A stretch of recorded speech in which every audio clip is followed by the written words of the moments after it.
The aftermath hit us almost immediately. The weight of our actions hung in the air like a cloud.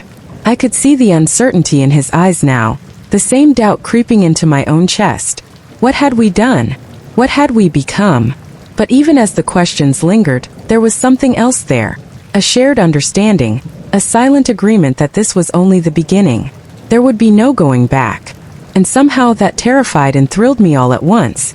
The night had turned cold, a stark contrast to the heat that had consumed us only moments ago.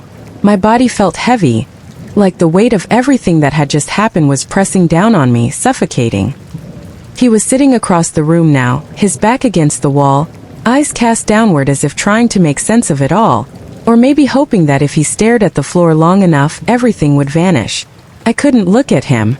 I couldn't meet his gaze without feeling the rawness of what we had just shared, the intensity of it still vibrating in the air between us. There was a lump in my throat, but no words could come. The silence stretched out, thick and uncomfortable. What was there to say? How did we even begin to unpack something like this? I closed my eyes, trying to focus on the sound of my own breathing, the only thing that felt real in the chaos of my mind. But everything had shifted. My thoughts were scattered, pieces of what had just happened breaking apart with every passing second. Guilt gnawed at the edges of my consciousness. It whispered at the back of my mind, telling me that what we did was wrong, that it could never be right. Shame twisted in my stomach, a deep, gnawing ache that I couldn't push away. I should have stopped it, but I didn't. I couldn't. Something inside me had wanted it, had needed it, and now we were here at this impossible crossroads.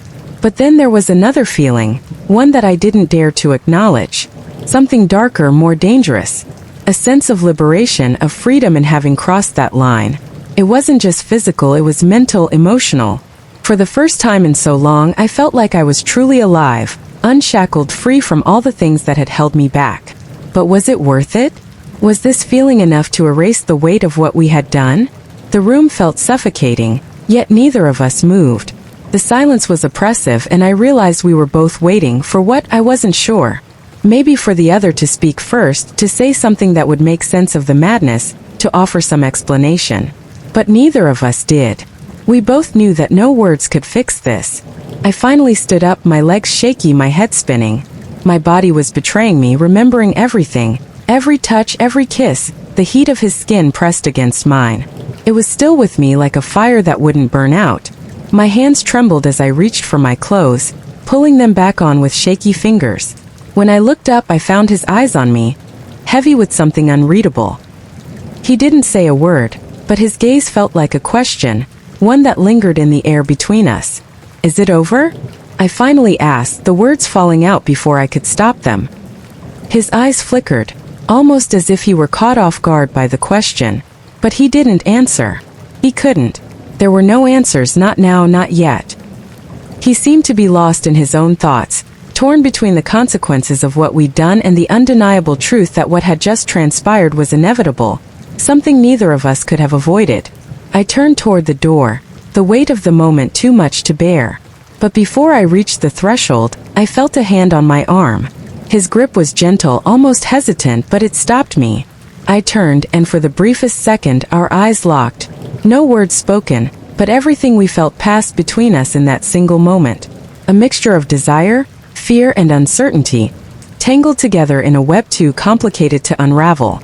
Then he let go, and I stepped out of the room, the door closing softly behind me. I didn't look back. The coldness of the hallway felt like a slap to the face, the chill making me feel more isolated than ever. I moved through the house like a ghost, my heart pounding in my chest, my body reacting to the memory of him.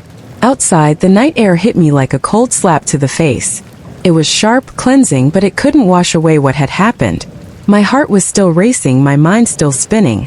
I didn't know what the future held, or if I'd ever be able to look him in the eye again without feeling that undeniable pull. But one thing was certain. Nothing would ever be the same. The events of tonight were not some passing moment. They had carved their mark into the fabric of everything I had known. As I walked into the night, the weight of it all felt like a chain around my chest. I didn't know if I'd ever see him again, or if I would have the courage to face him if I did. But I couldn't shake the feeling that this was only the beginning of something far more complicated. Perhaps there was no turning back. Or perhaps there was something deeper pulling us both forward, a force neither of us understood. The night stretched on, empty and cold as I walked away from it all, but the pull to return to confront it was always there waiting. The horse shifted slightly, lowering his head, as if in response. The way he stood, motionless yet full of understanding, made Anna feel as though he could read the very thoughts swirling in her mind. His gaze met hers, deep, unjudging, demanding nothing, yet so magnetic she couldn't look away. Her breathing grew heavier, and she moved closer, as though the space between them was an unbearable chasm that had to be bridged. A long moment stretched between them, silent but thick with anticipation. Her hand came to rest on Stellan's chest, feeling the steady, powerful rhythm of his heart beneath her fingers. But her own heart was a chaotic drumbeat, threatening to shatter her composure. For the first time in her life she stopped thinking. All reason, all notions of morality, and every voice of logic were silenced. She was left only with the rawness of her emotions, or perhaps a part of herself she had repressed for far too long. One small step, a slight lean forward, and Anna's world came crashing down. She was no longer herself. She was no longer the tired, hollow version of Anna she had been. She was simply a woman consumed by feelings she had never known before. But then a faint noise broke the spell. Anna jerked back, as if someone had yanked her out of a fevered dream. A dim beam of light sliced through the barn, and her heart stopped in that instant. Evelyn stood in the doorway, the sharp-eyed horse trainer's gaze fixed on Anna like a dagger. She didn't say a word, but Anna knew Evelyn had seen everything. The air in the barn felt frozen. Evelyn didn't move, her expression a mix of surprise and cold calculation, as though she was piecing together the scene she had just walked in on. Anna opened her mouth to speak, but no words came out. She could feel her breath rising in the cold night air like an unspoken confession. Shame, guilt, and fear pressed down on her chest.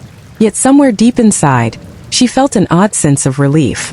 Relief that, finally, her secret was no longer hers alone to bear. "Anna," Evelyn's voice broke the silence, calm but firm. "What do you think you're doing?" The simple question cut through the air like a knife. Evelyn stepped into the barn, her movements slow but deliberate. Anna stumbled back, but Stellan remained unmoving, like an anchor holding her in the eye of the storm. I don't know," Anna stammered, her voice weak and trembling. Evelyn stopped just a few steps away from her. Her piercing gaze bored into Anna's very soul. "Do you understand where this is heading?" Evelyn asked, her voice low, but each word landing like a blow. "You're playing with fire, Anna, and when it burns, there will be nothing left to salvage." Anna couldn't respond. She simply stood there, face to face with Evelyn and the whirlwind of emotions tearing through her. She knew Evelyn was right, knew the truth in those words, but even knowing that, she couldn't stop. Not now, not after having crossed a line she once thought she never would. Evelyn stood firmly in front of Anna, her gaze sharp as a blade. The suffocating tension in the barn thickened, pressing down on Anna until she felt like she couldn't breathe. She couldn't avoid Evelyn's eyes, couldn't deny what had just happened, and couldn't muster any excuse to justify her actions. "Did you really think this would stay a secret, Anna?" Evelyn's voice was steady, but it was charged with restrained anger. "Did you think no one would notice the change in you? The difference in your eyes every time you walk out of this barn?" Anna took a step back, her hand clutching Stellan's mane as if it were the only thing keeping her from falling apart. But Stellan, the horse she once believed understood her better than anyone, now stood silent. Unmoving, unspeaking, just a presence watching it all from an unreachable distance. I didn't mean to," Anna croaked, her voice hoarse. She knew her words carried no weight, that she couldn't deny what Evelyn had seen, but neither could she articulate what she felt. This overpowering emotion sweeping her away like a whirlwind she couldn't resist. "Didn't mean to?" Evelyn let out a short, sharp laugh tinged with bitter irony. "Anna, this isn't something that just happened. This is a choice, and you know exactly what you're doing." Evelyn's words struck Anna like a punch to the chest, but instead of regret, she felt herself being pushed to the edge of a precipice. The storm inside her, shame, anger, and even a desperate longing swelled, threatening to break free. "Why do you care?" Anna snapped, her voice louder than she intended, almost a shout. "This is my life. You have no idea what." Anna's breathing quickened as Lucas's car drew closer, the headlights illuminating the barn wall and revealing her pale, stricken face. She had no idea what she would say or do, only that every secret, every feeling she had buried, was now teetering on the brink of exposure. "Anna," Evelyn said one last time, her voice firm and unwavering, "this is your moment to choose, and only you can make that choice." Anna looked at Evelyn, then at Stellan, and finally at the approaching headlights. Her mind was a chaotic storm, but her heart pounded with a clarity that defied everything else, as if it were trying to guide her. In that moment, she realized she had nowhere left to hide. The headlights cut sharply through the darkness, illuminating the barn door and etching every anxious detail of Anna's face into stark clarity. She stood motionless, as if time itself had stopped. Evelyn stepped back, leaving space for Anna, though she didn't leave. Her eyes, usually cold and unyielding, now held a quiet patience, as though she was waiting for Anna to make her final decision. The car came to a stop just outside the barn. Lucas stepped out, his tall frame casting a long shadow under the harsh glare of the headlights. The car door slammed shut with a dry thud, and silence reclaimed the air. He hesitated for a moment, scanning the area briefly before moving toward the barn. "Anna? Are you in there?" Lucas called, his voice calm as it always was. But to Anna, it sounded like thunder crashing through the stillness of the night. She turned toward him, their eyes meeting, and in an instant she realized he knew something. Maybe it wasn't clear, maybe it was only a vague instinct, but he knew. "I couldn't sleep," she said, trying to steady her voice, though the tremor in her breath betrayed her. "I just wanted to check on Stellan." Lucas stepped into the barn, his eyes moving from Anna to Evelyn, who stood a few steps away, silent and still like a shadow. His brows furrowed slightly, his gaze shifting between the two women, picking up on the unspoken tension hanging heavily in the cramped space. "Is something going on?" he asked, his tone inquisitive, his eyes probing. Evelyn didn't answer. Anna knew she wouldn't. This was her moment to face the truth, to take responsibility for everything she had tried so desperately to hide. All eyes were on her now, and she felt as though every path had narrowed into a single point. She could lie again, prolong the suffocating burden of secrets and guilt, or she could face it all, the shame, the pain, and the vulnerability she had been so afraid of. Her gaze flickered to Evelyn, whose expression, though calm, carried an unyielding challenge. Then she looked at Lucas, whose eyes, though filled with worry, carried a glimmer of doubt she couldn't ignore. She knew she couldn't keep running. "Lucas," she began, her voice thick with emotion. I need to tell you something." Lucas froze, his eyes narrowing slightly in confusion. He didn't interrupt, didn't move, his gaze locked on hers. Evelyn turned slightly, stepping aside as if to grant them privacy, though she didn't leave the barn. Anna took a deep breath, every word she wanted to say tangling in her throat. She thought of the moment she had lost herself, the time she had looked into Stellan's eyes and found the solace Lucas had never been able to give her. She thought of the yearning, the shame, the desperation, and she knew that if she didn't speak now, those feelings would imprison her forever. "I felt so alone, Lucas," she said, her voice hoarse as tears began streaming down her cheeks. "I felt it for so long, and I don't know how to escape it. Everything with you, everything between us. It feels like it's lost all meaning." Lucas didn't respond immediately. He stood there, his eyes searching hers, as though trying to extract the truth behind her words. "What are you saying, Anna?" His voice was low, and she could hear the weight in every syllable. "I've been looking for comfort in a place I shouldn't have," she continued, her voice catching in her throat. I've lost my way, Lucas.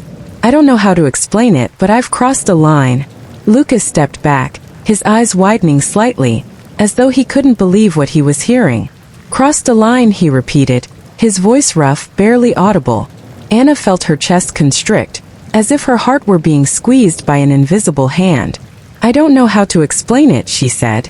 "I just know that I've let myself go too far, and I can't take it back." She braced herself for Lucas's anger, for him to yell or storm out, but he didn't. He just stood there looking at her, his face a tangle of emotions she couldn't decipher. Finally he spoke, his voice low and heavy. "Do you still love me, Anna?" That simple question shattered what little defenses she had left. Anna looked at him, tears streaming freely now. "I don't know, Lucas. I don't know anymore. But I want to find it again. I want to understand why we've become like this." Evelyn remained silent, but Anna could feel her presence. Steady and unyielding, witnessing everything. Lucas turned away and walked out of the barn without another word. His figure faded into the dim light of the car's headlights, leaving Anna standing there, emptier than she had ever felt. Evelyn approached her, her sharp eyes now softened with a strange gentleness. "You did the right thing," she said, her voice quiet but firm. Anna didn't respond. She turned towards Stellan, who still stood in the same spot, his deep dark eyes watching her as if they held all the answers she couldn't find. She stepped closer, her hand running gently along his mane one last time. In that moment she knew what she had to do. She had to leave the barn, leave behind the shadows she had allowed herself to sink into for so long. Outside, the moon continued to cast its cold glow, and in the chill of the night, Anna walked away, carrying with her all the pain, regret, and a flicker of hope that maybe one day she would find her way back to herself.